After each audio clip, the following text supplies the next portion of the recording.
Bismillahirrahmanirrahim. Assalamualaikum warahmatullahi wabarakatuh. Alhamdulillahirabbil alamin wa bihi nasta'inu ala amrid dunya waddin. Wassalatu wassalamu ala asyrafil anbiya'i wal mursalin nabiyina wa habibina Muhammadin wa ala alihi wa ashabihi wa man sara ala najhi ila yaumiddin. Allahumma subhanaka la ilma lana illa ma 'allamtana innaka antal alimul hakim wa tub 'alaina innaka antat tawwabur rahim. Allahumma barik lana fi bukurina rabbi shrah li sadri wa yassir li amri wa hlul 'uqdatan min lisani yafqahu qawli. Allahumma amin. Ma'asyiral muslimin jamaah rahimani wa rahimakumullah. Alhamdulillah, kembali kita bersyukur pada Allah Subhanahu wa taala karena pada sampai kesempatan di pagi hari ini Allah Subhanahu wa taala masih memberikan kita kenikmatan hidayah istiqomah sehingga kita masih diberikan keinginan untuk mau beribadah tunduk patuh terhadap perintah Allah Subhanahu wa taala dalam menjalankan ibadah-ibadah kepadanya. Ma'asyiral muslimin jamaah rahimani wa rahimakumullah, kita akan melanjutkan membaca dari kitab Asrarus Shaum yang ditulis oleh Imam Al-Ghazali rahimahullah ta'ala, sebuah risalah yang membahas tentang rahasia-rahasia puasa. Dan pada pertemuan yang sebelumnya kita membahas tentang puasanya orang-orang yang soleh atau puasa khusus yang mana itu menjadi sempurna dengan melengkapi 6 hal. Dan kita sudah membahas 5 hal dari 6 perkara tersebut yang disebutkan oleh Imam Al-Ghazali rahimahullah ta'ala. Dan pada kesempatan kali ini kita akan melanjutkan perkara yang ke-6 yang hendaknya diperhatikan bagi orang yang ingin meningkatkan kualitas puasanya. Qala al-musannif rahimallahu ta'ala wa nafa'ana bil ilmi fi dunya wal akhirah wa adkhalahu fasiha jannatihi Allahumma amin. As-sadisu yang ke-6, an yakuna qalbuhu ba'dal iftari mu'allaqan muttariban bainal khaufi war raja. Hendaknya hati orang yang berpuasa setelah dia itu berbuka, maka hendaknya hatinya itu senantiasa bergantung dan berada dalam kondisi antara rasa takut dan rasa harap. Jadi setiap kali kita berbuka puasa, kita sudah menyelesaikan ibadah puasa dalam 1 hari, maka hendaknya perasaan kita memiliki rasa antara khawatir dan juga rasa harap. Dan beliau mengatakan id laisa yadri ayuqbalu shaumuhu fahuwa minal muqarrabin au yuraddu alaihi fahuwa minal mamkutin. Karena orang itu tidak tahu apakah puasanya di hari itu diterima oleh Allah Subhanahu wa taala sehingga dia menjadi orang yang didekatkan kepada Allah Subhanahu wa taala, atau sebaliknya puasanya di hari itu ditolak oleh Allah Subhanahu wa taala sehingga dia termasuk orang-orang yang dimurkai atau dibenci oleh Allah Subhanahu wa taala. Maka kita selalu memiliki perasaan ini. Hati kita berada antara rasa khauf dan rasa ar-raja. Ada rasa kekhawatiran. Kita khawatir bahwasanya puasa kita ditolak oleh Allah Subhanahu wa taala. Karena mungkin banyak hal yang kita lakukan ketika berpuasa yang bertentangan dengan makna daripada puasa itu. Namun di sisi lain hati kita juga ada rasa harap, di mana kita berharap puasa kita diterima Allah Subhanahu wa taala. Wal yakun kadzalika fi akhir kulli ibadatin yafrugu minha. Dan hendaknya demikian juga di setiap selesai dari ibadah apapun itu. Ketika kita menyelesaikan suatu ibadah, maka hati kita, perasaan kita selalu berada di antara rasa khauf dan raja. Faqad ruwiya 'an Al-Hasan Ibn Abil Hasan Al-Basri Diriwayatkan dari Al-Hasan Ibnu Abil Hasan Al-Basri annahu marra biqaumin wa hum yadhakun. Bahwasanya beliau melewati satu manusia atau satu kelompok. Kemudian mereka dalam kondisi sedang tertawa. Faqala, maka Al-Hasan rahimahullah ta'ala mengatakan, innallaha azza wa jal ja'ala syahra ramadhana midmaran li khalqihi yastabiquna fihi li ta'atihi. Sesungguhnya Allah subhanahu wa ta'ala telah menjadikan bulan puasa ini sebagai bulan untuk berlatih bagi hambanya, yang mana para hamba ini berlomba-lomba untuk melakukan ketaatan kepada Allah subhanahu wa ta'ala. Fasabaqa aqwamun fafazu, maka sebagian orang ada yang mereka itu berhasil, kemudian mereka mendahului yang lainnya. Wa takhallafa aqwamun fakhabu, sebagian yang lain mereka itu kalah sehingga mereka pun menjadi orang-orang yang merugi ketika bulan Ramadan.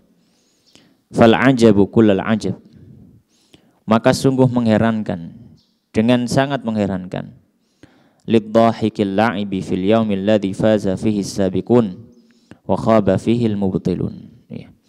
Ada sebagian manusia yang tertawa terbahak-bahak bermain-main pada suatu hari yang mana orang-orang yang soleh berlomba-lomba untuk mendapatkan kebaikan dari Allah dan merugi orang-orang yang mereka itu tidak mendapatkan kebaikan dari Allah Subhanahu wa taala. Amallah, maka sungguhnya demi Allah, lau kushifal ghita'u lashtaghala al-muhsinu bi ihsanihi wal musii'u bi isaatihi. Ya. Kalau seandainya disingkap tirai yang menghalangi manusia dari Allah Subhanahu wa taala, maka orang yang berbuat kebaikan dia akan sibuk dengan kebaikannya. Dan orang yang berbuat keburukan maka dia akan sibuk dengan keburukannya. Aika nasururul makbuli yushkiluhu 'anil la'ib wa husratul mardudi tasuddu alaihi babad dhahik. Bahwasanya rasa kebahagiaan dari diterimanya satu amal maka membuat mereka lebih sibuk untuk beramal daripada bermain-main. Dan kekecewaan dari orang-orang yang amalnya ditolak oleh Allah Subhanahu wa taala maka membuat orang-orang itu akan terhalangi untuk tertawa di hari di mana orang-orang berlomba-lomba mendapatkan kebaikan dari Allah Subhanahu wa taala. Maka itu adalah riwayat yang disampaikan oleh Imam Al-Ghazali dari Al-Hasan Al-Basri yang merupakan nasihat dari beliau. Maka hendaknya bulan Ramadan ini yang mana kita sudah di penghujung bulan Ramadan ini, hendaknya kita semakin meningkatkan dan semakin meningkatkan kualitas puasa kita, kualitas Ramadan kita. Jangan sampai ketika Ramadan ini pergi kemudian tersisa penyesalan, ada penyesalan yang masih ada dalam hati karena merasa kurang maksimal dalam menjalankan ibadah di bulan Ramadan. Wa anil Ahnaf ibn Qais, dari Ahnaf bin Qais ya, rahimallahu taala, annahu qila lahu, dikatakan padanya, innaka syaikhun kabir, sungguh engkau adalah seorang yang sudah sepuh, sudah tua, sudah memiliki umur yang cukup banyak. Wa innas siyama yudha'ifuka, dan puasa itu sudah membuatmu lemah. Dalam artian engkau sudah tidak mampu lagi untuk berpuasa karena sudah berumur. Maka kata Ahnaf bin Qais yang sudah sepuh tadi tapi dia masih memaksa untuk puasa, beliau mengatakan, inni a'adduhu li safarin tawil, sungguhnya aku persiapkan puasa ini sebagai bekal untuk safar yang panjang. Was-sabru ala ta'atillahi subhanahu ahwanu minas sabri ala adabih, dan sabar dalam menjalankan ketaatan kepada Allah itu lebih ringan daripada sabar dalam menjalani azabnya Allah Subhanahu wa taala. Maka ini adalah sebuah nasihat juga dari Al-Hanaf Ibn Qais, yang beliau ini sudah sepuh, sudah tua, yang mana kalau secara hukum fikih dia boleh untuk tidak berpuasa dan dia tinggal membayar fidyah saja. Namun beliau memaksakan dirinya untuk berpuasa dan tentu tetap sah puasanya. Dan beliau menyampaikan kenapa beliau sampai tidak mau melewatkan puasa, padahal secara hukum beliau boleh untuk meninggalkan puasa. Kata beliau, ya, dia menyiapkan atau beliau menyiapkan hal tersebut untuk perjalanan yang panjang menuju Allah Subhanahu wa taala. Ya. Karena orang bersabar dalam ketaatan kepada Allah, nasihat beliau yang sangat mulia.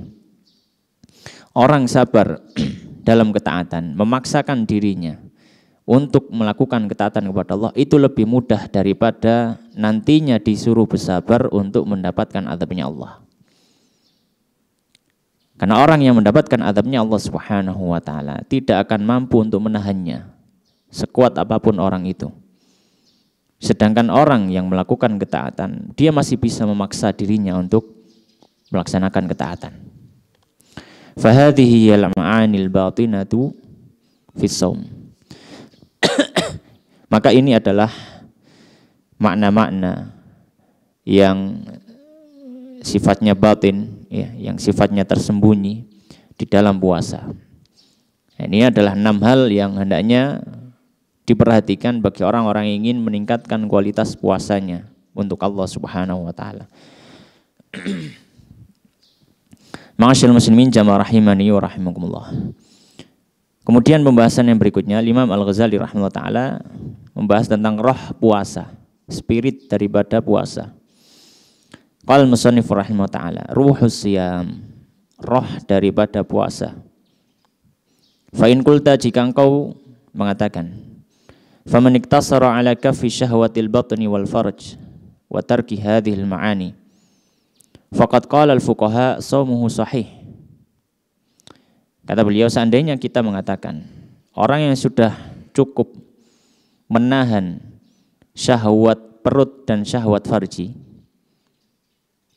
dan tidak perlu melakukan hal-hal yang sudah disebutkan tadi dari 6 hal tadi, seperti dia harus merasakan khauf dan roja, kemudian yang sebelumnya hendaknya seseorang itu tidak terlalu banyak makan ketika dia sudah ada kesempatan untuk berbuka puasa dan seterusnya, dan dia itu merasakan bagaimana rasa lapar di siang hari, dia beribadah di malam hari.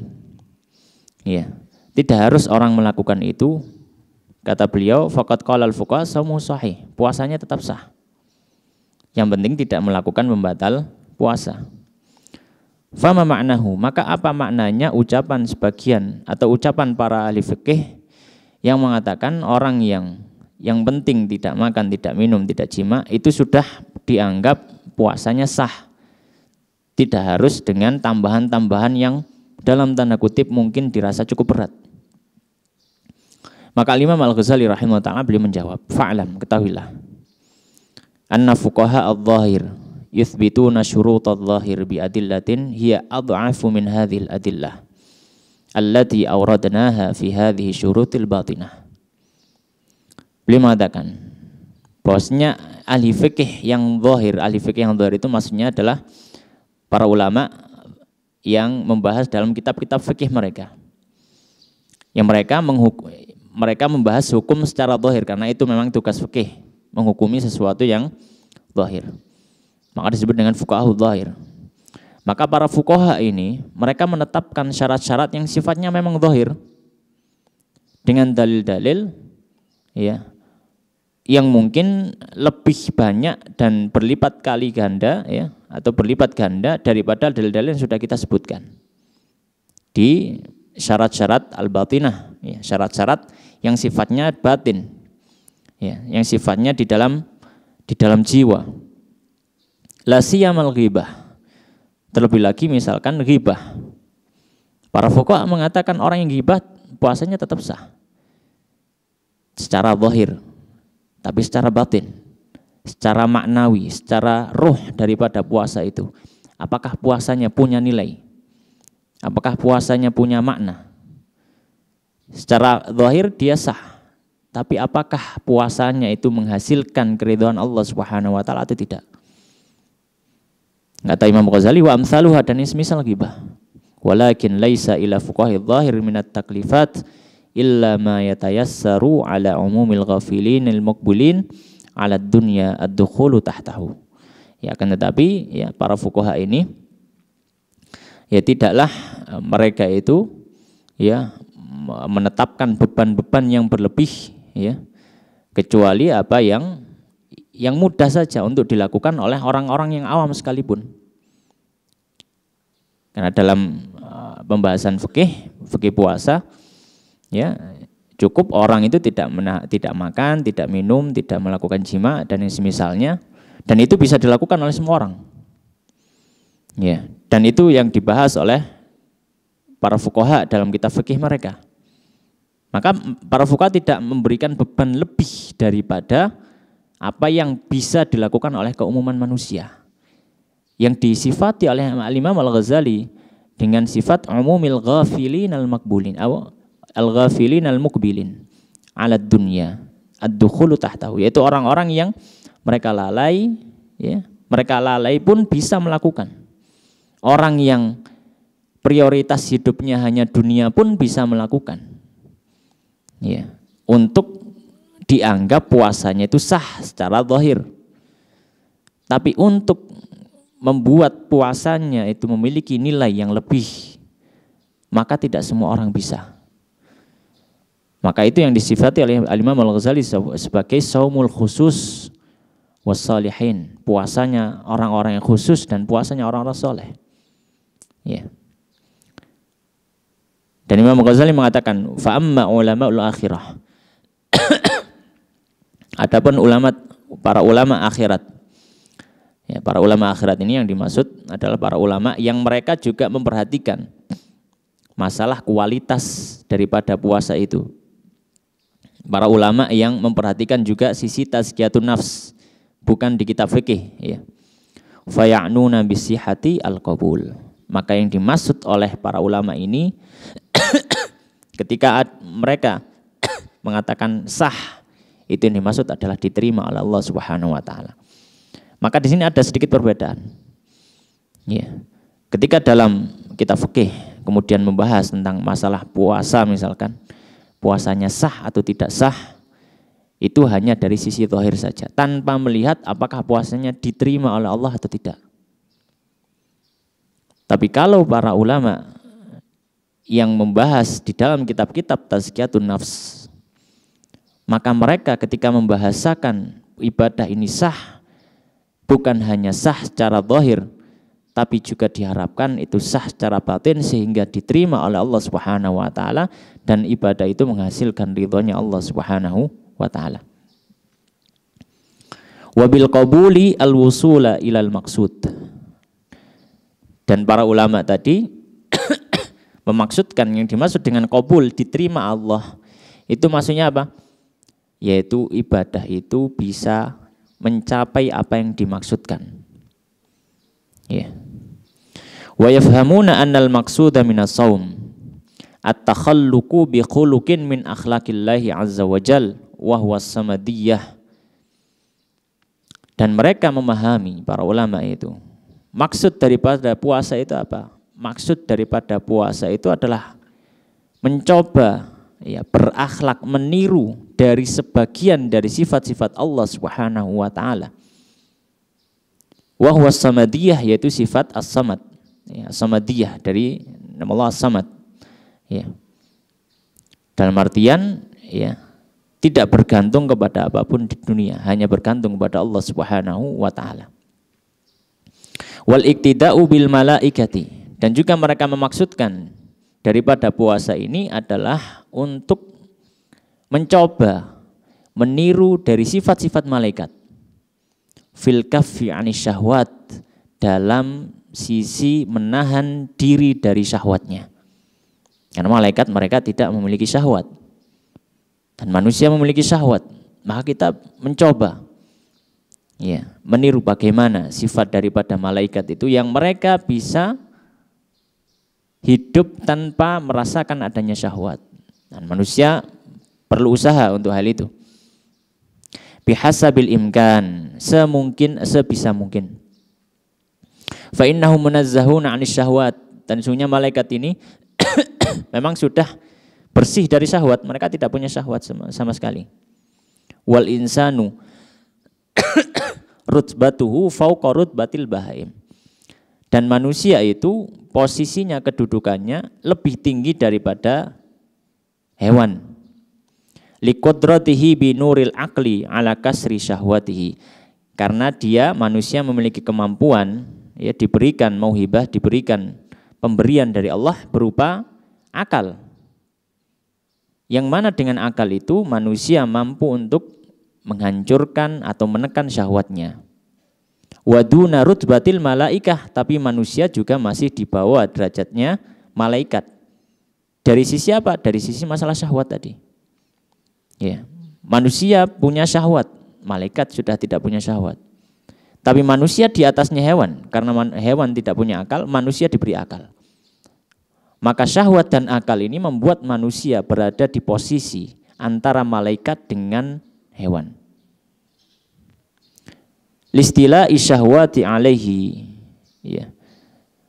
Karena kenapa manusia berada di bawah derajatnya malaikat?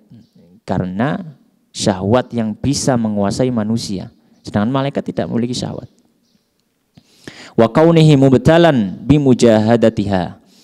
Dan manusia diberikan ujian. Apa ujiannya? Yaitu dia perlu berusaha untuk menundukkan syahwat. Beda halnya dengan malaikat. Tanpa ada usaha, malaikat sudah tidak punya syahwat.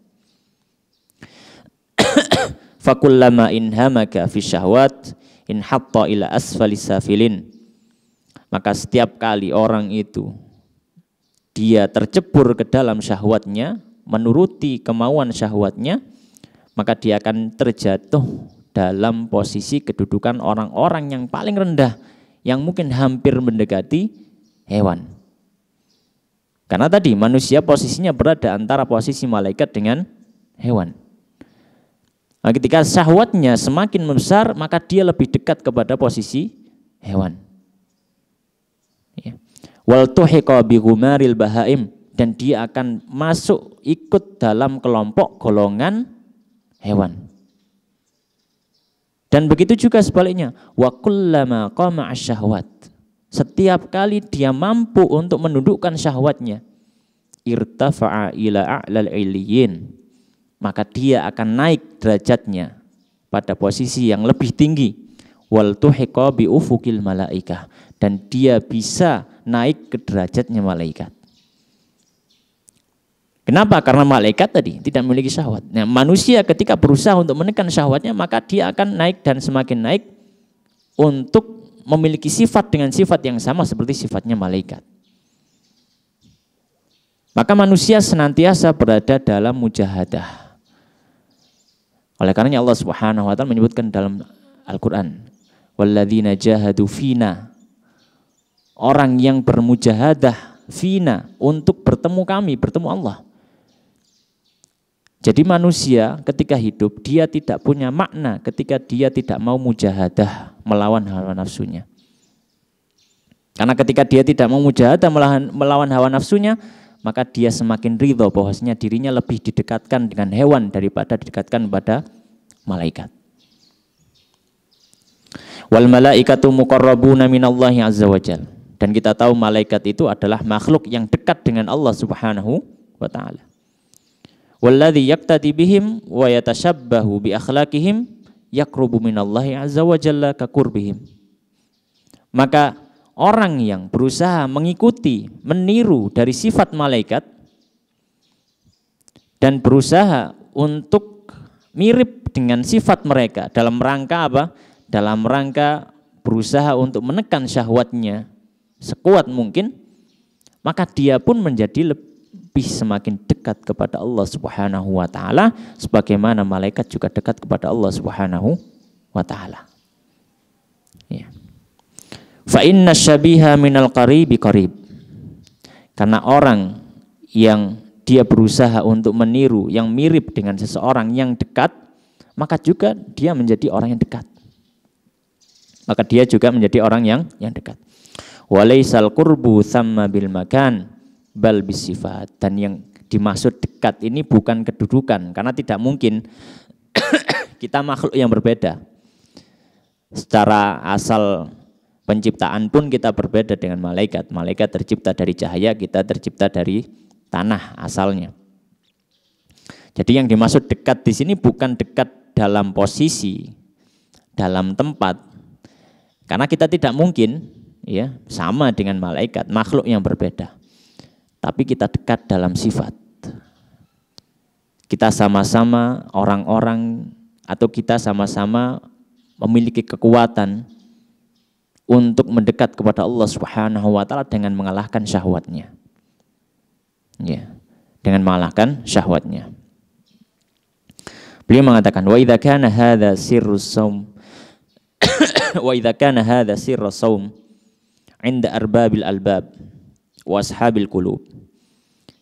Maka jika ini adalah rahasia daripada puasa, yang mana kita tahu bahwanya puasa itu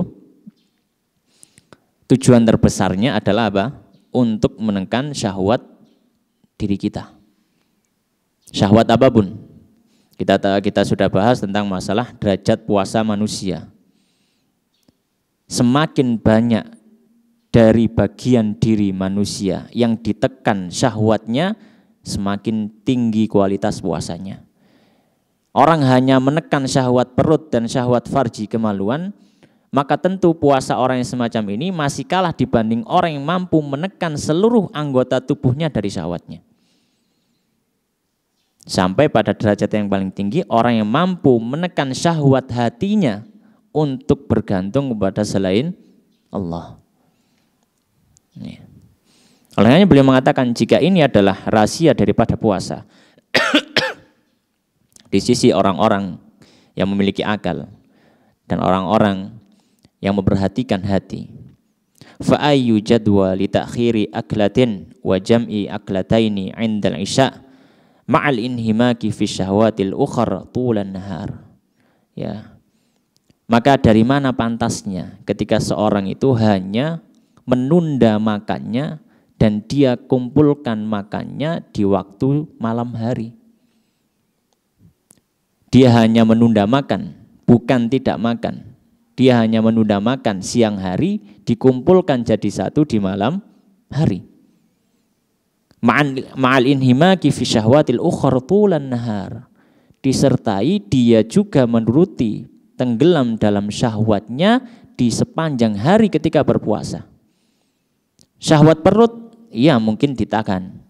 Syahwat farji juga, tapi syahwat yang lain, syahwat tangan, syahwat mata, syahwat lisan, dan dosa-dosa yang lainnya, dia masih kerjakan di siang hari. Walau kana limithlihi jadwa fa ayyu ma'na liqaulihi sallallahu alaihi wasallam kam min shaimin laisa lahu min shaumihi illa al-ju' wal 'atash. Dan kalau seandainya puasa orang yang semacam itu masih punya nilai, ya, maka terus bagaimana dengan ucapan Nabi sallallahu alaihi wasallam, berapa banyak dari orang yang puasa dia tidak mendapatkan apa-apa dari puasanya kecuali rasa lapar dan juga rasa haus. Dalam artian sebagian atau bahkan kata Nabi sallallahu alaihi wasallam, bahkan mungkin banyak dari manusia yang dia tidak dapat apapun dari puasanya kecuali rasa lapar dan haus. Karena dia apa? Dia hanya menunda makannya. Bukan memaknai puasa dengan sebenar-benarnya. Walihada qala Abu Darda. Oleh karenanya berkata sahabat Abu Darda rahimallahu taala radhiyallahu taala anhu, yang diriwayatkan oleh beliau, ya habbadha naumul akyas wa fitruhum. Ya. Wahai tidurnya orang-orang yang cerdik dan berbukanya mereka. Kaifa la ya'ibuna shaumal hamqa wa sahrahum. Bagaimana mereka itu tidak mencela puasanya orang-orang yang bodoh dan begadangnya mereka. Wala dzarratun min dzawi yaqinin wa taqwa afdalu wa arjahu min amsalil jibali ibadatan minal muqtarin. Sesungguhnya sedikit sebagian kecil ya dari orang-orang yang memiliki keyakinan kepada Allah Subhanahu wa taala dan ketakwaan yang betul, sebagian kecil dari ibadahnya mereka itu lebih afdal, lebih kuat dibandingkan dengan ibadahnya orang-orang yang tertipu dengan dunia meskipun ibadahnya luar biasa banyak.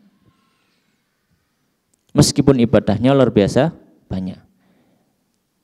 Oleh karenanya Allah Subhanahu wa taala memuji ibadah bukan dari segi banyak, tapi dari segi ahsanu amala. Siapa yang paling bagus amalnya? Maka berapa banyak orang yang beribadah dengan ibadah yang banyak, namun dia tertipu dengan dunia. Hatinya masih terkotori dengan dunia. Dalam beribadah dia ada sisi riya, ada sisi sum'ah, ada sisi berbangga di atas manusia yang lainnya. Ada sisi merendahkan orang-orang yang mungkin ibadahnya lebih sedikit daripada dia. Maka kata sahabat Abu Darda radhiyallahu ta'ala anhu, ya, wala dzarratun min dzawi yaqinin wa taqwa afdal wa arjahu min amsalil jibali ibadatan minal muqtarin. Ibadah yang sedikit dari orang yang memang benar-benar bertakwa pada Allah Subhanahu wa taala itu lebih bernilai, lebih kuat, lebih berkualitas dan lebih afdal daripada ibadah orang yang banyak sekali ya. Ibadah yang luar biasa banyak semisal gunung tapi ibadahnya itu muncul dari orang-orang yang tertipu dengan dunia. Walidzalika qala ba'dul ulama, oleh karenanya berkata sebagian ulama, kam min shaimin muftirun wa kam min muftirin shaim. Berapa banyak dari orang yang puasa itu sejatinya mereka sudah batal.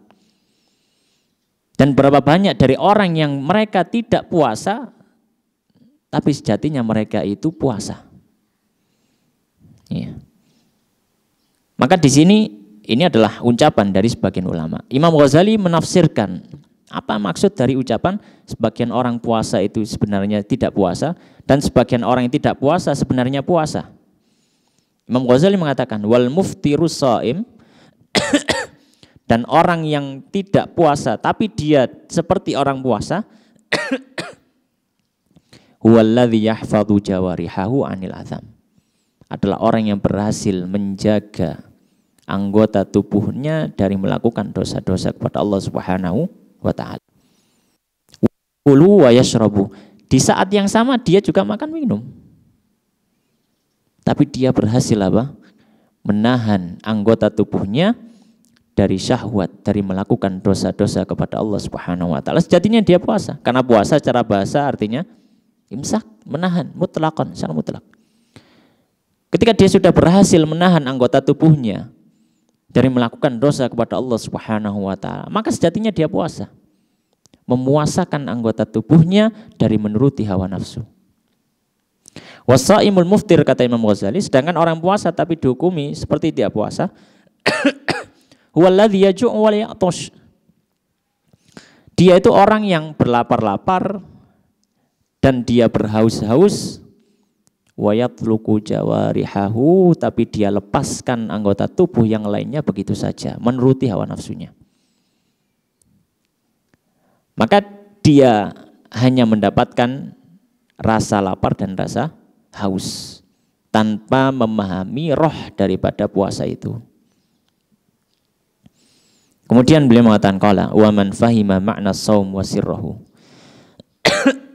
Maka siapa yang sudah memahami makna daripada puasa ini dan rahasia daripada puasa ini, alima, dia akan juga tahu anna mithla man kaffa 'anil akli wal jima'i wa aftara bi mukhalatatil atham, bahwasanya orang yang dia itu hanya menahan untuk tidak makan, tidak jima, namun dia itu dalam tanda kutip berbuka dengan melakukan dosa-dosa yang lainnya, kaman masaha ala udwin min a'dha'i fil wudu' thalatha marrat, Permisalannya seperti orang yang mengusap di atas anggota tubuhnya ketika wudhu 3 kali. Faqad wafaqa fi dhahiril adad illa annahu tarakal muhimma wa huwal ghaslu. Ya, sesungguhnya dia itu secara zahir, secara tampak dia itu sama, sesuai dalam hitungan saja. Orang wudhu yang diusap cuma kepala, yang lainnya dibasuh. Kalau ada orang yang wudhu semuanya diusap, tapi 3 kali 3 kali. Iya, kata Imam Ghazali, secara zahir ya sama-sama saja. Menggunakan tangan, mungkin ada sedikit air, kemudian diusapkan ke anggota tubuh. Secara zahir tampaknya sama. Iya, kata Imam Ghazali, illa annahu tarakal muhim wa huwal ghusl. Tapi sejatinya dia meninggalkan satu hal yang penting, yang lebih penting daripada itu, daripada memperhatikan bilangannya, apa itu yang harusnya dibasuh, bukan cuma diusap. Fa sholatuhu mardudatun alaihi li jahli. Maka kalau dia sholat dengan wudhu yang hanya mengusap bukan membasuh dengan air, maka sholatnya tidak sah. Kenapa? Karena ketidaktahuan dia ketika berwudhu tadi. Maka itu permisalan orang yang dia hanya menahan makan dan minum dan jima, tapi dia membiarkan anggota tubuh yang lainnya melakukan dosa ketika berpuasa. Dia hanya memperhatikan hal yang sifatnya zahir, tapi tidak memperhatikan yang lebih penting daripada itu. Wa mithlu man aftara bil akli wa shama bi jawarihi. Dan permisalan orang yang dia tidak puasa, di mana dia makan, namun dia memuasakan anggota tubuh yang lainnya. Anil makarihi, dari melakukan perbuatan-perbuatan yang dibenci Allah. Kaman ghassala a'dha'ahu marratan. Itu seperti orang wudu, dia sudah benar membasuh, cuma hanya mungkin membasuh sekali saja. Fa sholatuhu mutaqabbalatun insyaallah. Maka sholatnya orang seperti ini dia diterima karena wudunya sah, karena memang benar dia membasuh, meskipun mungkin hitungannya tidak 3 kali 3 kali. Ya. Li ahkamihil asla, karena memang dia sudah mengikuti hukum asal, yaitu harus membasuh. Wa intarakal fadl, meskipun dia meninggalkan yang lebih utama, yaitu apa? Jumlah hitungan 3 kali. Jadi ini beliau membuat perumpamaan. Ya. Wa mithlu man jama'a bainahuma, dan permisalan orang yang menggabungkan, dia puasa, baik puasa dia tidak makan, tidak minum, dan juga memuasakan anggota tubuh yang lainnya. Orang yang sudah berhasil melakukan hal ini, yang dibahasakan oleh Imam Ghazali dengan saumul khusus, beliau mengatakan kaman ghassala kulla udwin thalatha marrat. Itu seperti orang wudu, dia sudah membasuh benar, dan dia juga mengulanginya 3 kali 3 kali. Fajama'a bainal asli wal fadli wa huwal kamal. Maka dalam wudunya dia menggabungkan antara hukum asal dengan keutamaan sehingga wudunya menjadi sempurna. Maka demikian diharapkan orang yang berpuasa, dia tidak hanya menahan syahwat perut dan farji, tapi dia juga menahan syahwat anggota tubuh yang semakin sempurna. Waqad qala sallallahu alaihi wasallam, dan telah bersabda Nabi sallallahu alaihi wasallam, ada satu hadis ya yang di sini disebutkan diriwayatkan oleh Al-Kharaiti dalam kitab beliau Makarimul Akhlaq. Ya. Dengan riwayat atau dengan sanad yang hasan, dihasankan oleh Al-Hafidz Al-Iraqi dalam takhrijnya terhadap kitab Ihya Ulumuddin. Nabi sallallahu alaihi wasallam bersabda, "Innas shauma amanah, falyahfadz ahadukum amanatahu." Bahwasanya puasa itu amanah dari Allah Subhanahu wa taala. Amanah yang dititipkan oleh Allah Subhanahu wa taala untuk hambanya supaya dikerjakan dengan sebaik-baiknya. Falyahfadz ahadukum amanatahu. Maka hendaknya salah seorang dari kalian menjaga amanah dari Allah Subhanahu wa taala ini. Jangan sampai disia-siakan kesempatan, sudah Allah berikan kesempatan. Setiap tahunnya ada bulan Ramadan. Ini amanah dari Allah. Ya, amanah dari Allah Subhanahu wa taala. Maka jangan sia-siakan, jangan kita mengecewakan amanah yang diberikan Allah Subhanahu wa taala kepada kita. Walamma tala sallallahu alaihi wasallam qaulahu azza wajal. Ya, dan ketika Nabi sallallahu alaihi wasallam membaca firman Allah Subhanahu wa taala, innallaha ya'murukum an tu'addul amanati ila ahliha. Sesungguhnya Allah telah memerintahkan kalian untuk menunaikan amanah kepada yang berhak. Wa da'ayada'u ala sam'ihi wa basarihi. Maka Nabi SAW meletakkan tangannya pada telinganya dan juga pada pandangannya, pada matanya. Faqala, kemudian Nabi SAW bersabda, as-sam'u amanah wal basaru amanah. Pendengaran kita ini adalah amanah dan pandangan kita juga apa? Amanah. Ya, hadisnya diriwayatkan oleh Imam Abu Dawud. Maka di sini juga ada isyarat bahwasanya yang dijaga, yang ditahan bukan hanya syahwat perut, tapi juga anggota tubuh yang lainnya, termasuk pandangan dan juga pendengaran. Walaula annahu min amanati saum.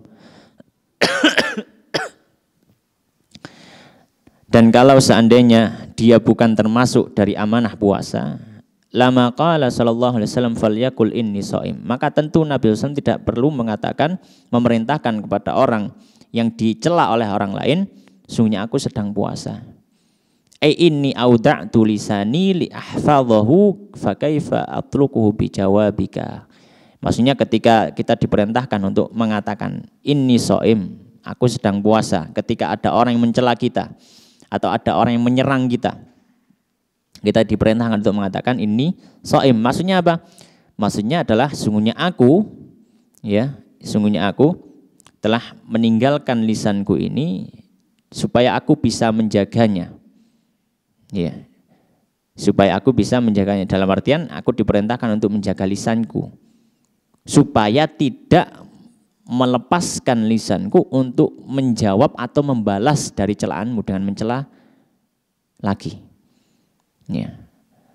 Maka di sini ada isyarat dari hadis ketika Nabi memerintahkan ketika ada orang yang mencela, dia malah disuruh mengatakan aku puasa, mengingatkan dirinya. Supaya apa? Supaya dia juga tidak melepaskan lisannya untuk membalas celaan orang tersebut dengan mencelanya. Maka di sini ada isyarat bahwasanya juga lisan ini harus dijaga. Faidzan, oleh karenanya, qad dhahara, telah tampak, anna likulli ibadatin zahiran wa batinan wa kishran wa lubban. Bahwasanya setiap ibadah itu ada sisi zahir, ada sisi batin. Ada sisi yang luar, ada sisi yang dalam. Ada sisi kulit, ada sisi isinya. Walikusyuriha darajatun walikulli darajatin tabaqat. Dan di setiap kulitnya itu ada beberapa lapisan. Dan setiap lapisan itu memiliki beberapa tingkatan. Fa ilaikal khiyaratul an fi an taqna'a bil qashri aw bil kishri anil lubab aw tatahayyaza ila ghimari arbabil albab. Maka sekarang pilihan kembali kepada kamu, kata Imam Ghazali. Kembali kepada kita. Kita memiliki pilihan. Kita diberikan Allah Subhanahu wa taala qudrah, kemampuan untuk memilih. Maka kembali kepada kita. Kita hanya memikirkan yang penting ibadah itu dari sisi luarnya saja, yang penting sah secara fikih, tanpa memperhatikan makna, roh, isi, ya, kualitas dari ibadah itu, atau kita ingin mendapatkan, berusaha melakukan satu ibadah bukan hanya dari luarnya saja, tapi juga dengan isinya, dengan maknanya, dengan roh yang ada di dalam ibadah itu. Maka ini adalah dikembalikan kepada kita yang disebutkan oleh Al-Imam Al-Ghazali rahimahullah ta'ala. Ma'asyiral muslimin jamaah rahimani wa rahimakumullah. Kemudian beliau menyebutkan pasal yang terakhir, yaitu pasal yang ketiga. Setelah membahas tentang masalah puasa Ramadan dan juga halal yang berhubungan dengannya, maka beliau membahas tentang masalah puasa sunnah. Beliau mengatakan qala al-musannif rahimahullah ta'ala al-faslu tsalits, pasal yang ketiga, fitatawwu'i bisyam wa tartibil awradi fihi. Dalam masalah kesunahan puasa. Itu puasa-puasa sifatnya sunnah. Dan urutan ya dalam wirid puasa sunnah ini ya, ada tingkatannya. Ada yang puasa sunnah itu dikerjakan per tahun, ada yang puasa sunnah itu dikerjakan per bulan, ada yang puasa sunnah itu dikerjakan per pekan, macam-macam. Beliau mengatakan qala i'lam anna istihbab as-shaumi yata'akkadu fil ayyamil fadilah. Ketahuilah bahwasanya kesunahan puasa itu semakin menguat di beberapa hari tertentu. Wa fawadilul ayyami ba'duha yujadu fi kulli sanah. Wa ba'duha yujadu fi kulli syahr. Wa ba'duha fi kulli isbu'. Dan keutamaan hari-hari dalam satu tahun itu ada yang dia hanya terulang per tahun. Ada juga sebagian yang hanya didapati per bulan. Ada juga yang didapati hanya per pekan. Jadi setiap pekannya terulang, ada yang setiap bulannya terulang, ada yang setiap tahun saja terulang. Amma fis sanah ba'da ayyami Ramadan. Adapun yang terulang di setiap tahunnya setelah puasa Ramadan, fayaumu Arafah. Maka yang pertama adalah hari Arafah. Tanggal 9 Dzulhijjah. Maka ini terulang setiap tahunnya. Dan memiliki keutamaan dan disunahkan juga untuk berpuasa. Yang kedua wa yaumu Asyura, dan hari Asyura. Tanggal 10 Muharram. Dia memiliki keutamaan, disunahkan juga untuk berpuasa. Wal ashrul uwalu min Dzulhijjah, dan 10 hari yang pertama di bulan Dzulhijjah. Ini juga hari-hari yang terulang dalam satu tahun saja. Wal ashrul uwal minal Muharram, dan 10 hari pertama dari bulan Muharram. Wa jami'ul ashhuril hurum, dan seluruh bulan-bulan haram. Ya, bulan-bulan haram. Yaitu Rajab, dimulai dari bulan Dzulqa'dah, Dzulhijjah, Muharram dan Rajab. Ya, maka ini yang terulang di setiap tahunnya. Maka semuanya itu madhannus shaumi wahya awqatun fadilatun. Semuanya ini adalah tempat-tempat yang orang bisa untuk berpuasa sunnah di dalamnya. Wa kana Rasulullah sallallahu alaihi wasallam yukthiru shauma Sya'ban hatta kana yadhunnu annahu fi Ramadan. Dan demikian juga Nabi SAW memperbanyak puasa di bulan Sya'ban. Bulan Sya'ban selain non Muharram, non bulan haram ya. Tapi Nabi memperbanyak bulan Sya'ban. Maka bulan Sya'ban juga termasuk waktu yang terulang di setiap tahunnya dan disunahkan untuk berpuasa. Dan Nabi memperbanyak puasa hingga disangka itu seperti bulan Ramadan. Wa fil khabar, dan dalam hadis disebutkan afdhalus siyami ba'da syahri Ramadan syahrullahil muharram. Puasa yang paling afdal setelah puasa Ramadan adalah puasa di bulan Muharram. Ya. Wali'annahu ibtida'us sanah, karena bulan Muharram ini kata Imam Ghazali adalah permulaan dari tahun itu. Fabina'uhu 'alal khair ahabbu wa arjali dawami barakatihi. Maka ketika permulaan tahun itu diawali dengan ibadah yang baik, dengan puasa, maka ini lebih dicintai dan diharapkan keberkahannya akan terus berlanjut sampai akhir di tahun itu. Oleh karena Nabi mengatakan ya, bahwasanya afdhalus shaumi ba'da Ramadan shaumu syahrillahil muharram. Ya, puasa yang paling afdal ya setelah puasa Ramadan adalah puasa di bulan Muharram. Wa qala sallallahu alaihi wasallam dalam hadis yang lain, shaumu yaumin min syahri haram afdalu min 30 min ghairihi.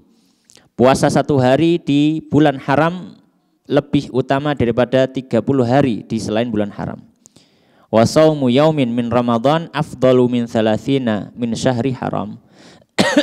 Dan puasa sehari di bulan Ramadan lebih utama daripada 30 hari di bulan haram. Ya, hanya saja hadis ini secara lafadz hadis ini kata Imam Al-Iraqi, Al-Hafidz Al-Iraqi, beliau mengatakan ya, dalam riwayat yang ada maka tidak didapati seperti ini. Ya, lafadznya tidak didapati seperti ini. Ya, jadi lafadznya berbeda, bukan seperti yang disebutkan oleh Imam Al-Ghazali. Ya. Akan tetapi secara makna kesunahan berpuasa di bulan haram, bukan Muharram ya, di bulan haram, maka ini disampaikan oleh banyak para ulama. Ya. Karena hadis yang sahih tadi bahwasanya puasa yang paling utama setelah bulan Ramadan adalah saum syahrillahil muharram. Di situ para ulama memiliki dua tafsiran. Tafsiran yang pertama adalah memang bulan Muharram, karena disebut Syahrullahil Muharram. Tafsiran yang kedua yang disebut dengan Syahrullahil Muharram itu adalah bulan-bulan haram, bukan hanya terbatas Muharram. Ya, ala kulli hal secara umum kesunahan puasa di bulan haram, maka ini disampaikan oleh para ulama. Wa fil hadis, dalam hadis yang lainnya,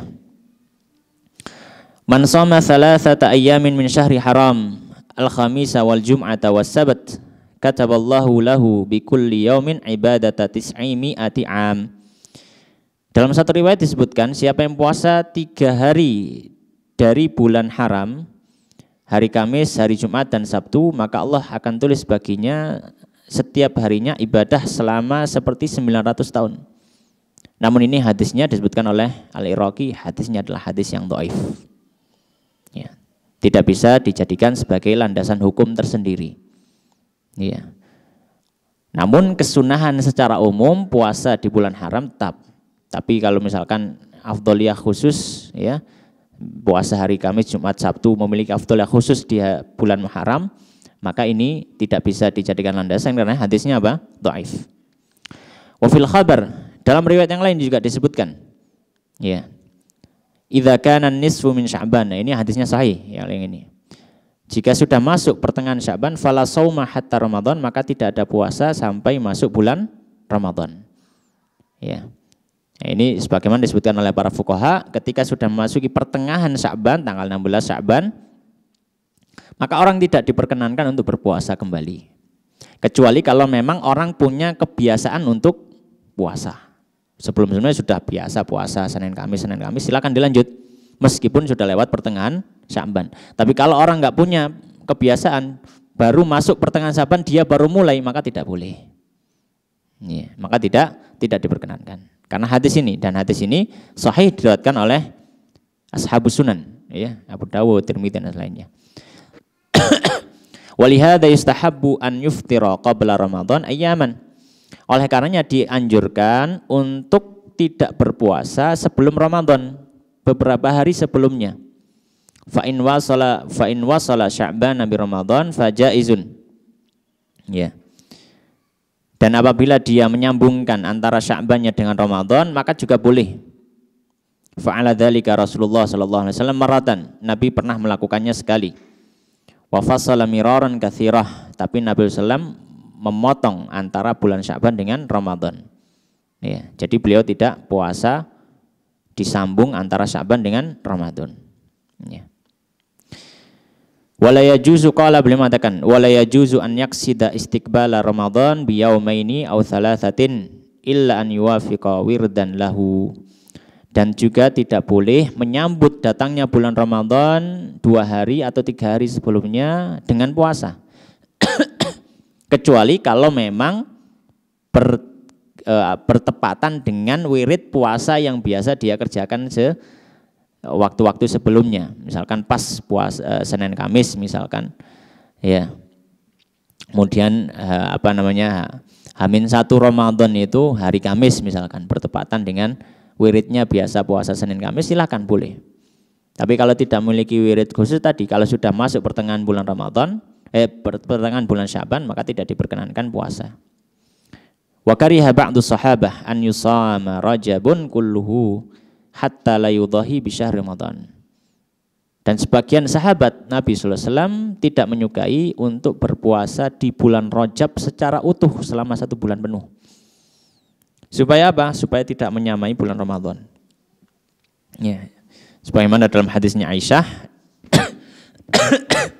disebutkan bahwasanya Nabi SAW tidaklah berpuasa lebih banyak melebihi puasa Ramadan. Ya, dalam artian tidaklah Nabi berpuasa selama 1 bulan penuh. Ya, selama 1 bulan penuh kecuali bulan Ramadan. Tapi di bulan Nabi, bulan yang lain Nabi SAW berpuasa ya seperti Sya'ban atau Rajab dengan banyak di bulan tersebut meskipun tidak selama 1 bulan penuh. Ya. Fal asyhurul fadilatu, maka bulan-bulan yang memiliki keutamaan adalah apa? Bulan Dzulhijjah wal Muharram wa Rajab wa Sya'ban. Ya, dan ini adalah bulan yang memiliki keutamaan untuk berpuasa. Dzulhijjah, Muharram, Rajab dan Sya'ban.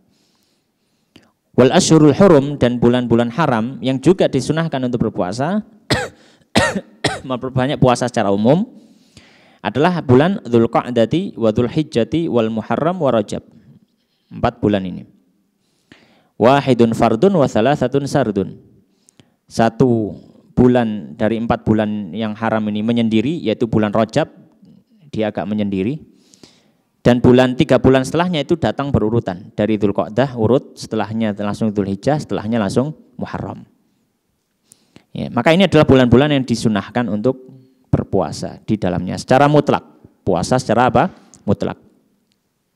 Wa afdaluha, dan kalau ditanya mana yang paling afdal dari bulan-bulan ini untuk berpuasa, Dzulhijjati, adalah bulan Dzulhijjah. Ya, yang paling afdal untuk berpuasa. Kenapa? Li'anna fihil hajja wal ayyamal ma'lumatil ma'dudat. Karena di dalamnya ada haji. Dan ada hari-hari yang disebutkan di dalam Al-Qur'an. Ya. Al-hajju asyhurun ma'lumat. Disebutkan hari-hari yang diketahui ma'lumat. Ya, dalam ayat yang lain disebutkan hari-hari yang ma'dudat. Yang dimaksud di sini adalah 10 hari pertama dari bulan Dzulhijjah. Maka ketika ditanya mana lebih afdal, maka dia adalah bulan Dzulhijjah. Wa Dzulqa'dati minal asyhuril hurum wa huwa min asyhuril hajj. Ya, dan juga Dzulqa'dah, dan dia termasuk bulan haram dan termasuk bulan haji, dalam artian bulan yang orang boleh untuk mulai niat haji. Wa Syawalun min asyhuril hajj, dan Syawal juga termasuk bulan haji karena orang boleh untuk niat haji ketika di bulan Syawal. Ini disebut dengan bulan-bulan haji. Wa laisa minal hurum, namun bulan Syawal ini tidak termasuk dari bulan haram. Wal Muharram wa Rajabun laisa min asyhuril hajj. Jangan bulan Muharram dan juga bulan Muharram gitu ya, wal Muharram, dan juga bulan Muharram ini termasuk bulan haram. Wa Rajabun, dan juga Rajab. Ya. Laisa min asyhuril hajj, maka keduanya bukan bulan haji, tapi masuk bulan haram. Baik. Wa fil khabari, dan dalam khabar, ma min ayyamin al-amalu fihinna afdalu wa habbu ila Allah azza wa jal min ayyami asyri Dzulhijjah. Kata Nabi SAW, tidak ada hari-hari yang mana amal soleh di dalamnya lebih utama dan dicintai Allah melebihi 10 hari pertama di bulan Dzulhijjah. Inna sauma yaumin minhu ya'dilu siyama sanah. Puasa 1 hari di hari itu sama seperti puasa selama 1 tahun penuh. Wa qiyama lailatin minhu ta'dilu qiyama lailatil qadr. Dan salat malam di hari-hari itu seperti salat pada Lailatul Qadar. Ya, yang masyhur dari hadis ini adalah sampai berhenti di min ayyamil asyri Dzulhijjah. Adapun tambahan tadi, puasa sehari seperti puasa setahun, salat 1 malam seperti salat Lailatul Qadar, maka ini tambahan yang wallahu taala alam riwayatnya didapat dari mana. Tapi awal hadis itu sahih. Ya, pokoknya amal yang paling dicintai Allah adalah 10 hari pertama di bulan Dzulhijjah. Kila, maka dikatakan, ada yang bertanya, walal jihad fisabilillah, apakah tidak juga jihad di jalan Allah lebih utama dari amalan di 10 hari pertama bulan Dzulhijjah? Qala, maka Nabi mengatakan, walal jihadu fisabilillah, tidak juga jihad, tidak lebih utama daripada amal di 10 hari pertama bulan Dzulhijjah, illa, kecuali man ukira jawaduhu wa uhri qadamuhu, orang yang memang sudah mempersiapkan kudanya dan dia menumpahkan darahnya di medan jihad. Orang yang benar-benar dia berjihad dan syahid di jalan Allah, baru dia lebih utama daripada ibadah di 10 hari pertama di bulan Dzulhijjah. Ma'asyiral muslimin jamaah rahimani wa rahimakumullah, mungkin ini yang bisa kita bahas pada kesempatan pagi hari ini. Semoga menjadi renungan bagi kita bersama dan bermanfaat. Aku qouli hadza wa astaghfirullah wa lakum. Kita akhiri dengan doa kafaratul majelis. Subhanakallahumma bihamdika asyhadu an la ilaha illa anta astaghfiruka wa atubu ilaik. Wa akhiru da'wana alhamdulillahirabbil alamin. Assalamualaikum warahmatullahi wabarakatuh.